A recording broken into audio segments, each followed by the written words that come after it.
ምን እግር ጣለሽ ወደኛዋ ከተማ ወደ አዲስ አበባ?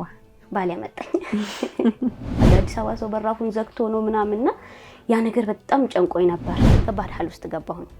ነገ ይቀላል ስል ዛሬ ይቀላል ስል ቤቴም ትዳሬም ልጅም ያስጠየው ነበር። በረከት የተሰጠችኝ ስጦታ ሳይሆን የተሰጠችኝ ሸክም መሰለችኝ። እንደውም ምግብ ሳላበስል ስጠብቅ እሞኛል ማለት ጀመረ።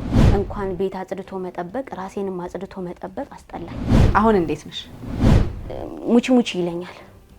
በቃ ሙቺ ሙቺ እንዴት ልሞት? ድጋሚ ይሄኛውንም ጡቴ ሰርጀሪ ተሰራው። ከዛ የሆነ ሰዓት ሻንጣዬን አዘጋጀው ልሄድ ወደ ደሴ። ከፈለገ እዛ ያኑራይ ካልፈለገ ይቶ መኖር ግን ትርጉሙ ምንድነው? የሚገርምሽ ነገር ሙሉ ቀን ሆና ጀሚላና እሱ ሲመጣ ሆና ጀሚላ ሌላ ናት። ተስፋም አልቆርጠው ስለተለፋብኝ ነው። ከዛ በኋላ በቃ ራሴን እየጣልኩ መጣሁ። ከወንድምሽ ጋር የተለየ አታችመንት እንዳለሽ ወይኔ ምን ነው እንዴት እንደሚያምር ስራሽ ጀግና እኮ ልጅ ሲል አለቀ። የምፈልገውን ነገር አድርጌለት በጣም ነው ሞት። ዕለተ እሁድ በመወዳ መዝናኛ ይጠብቁ።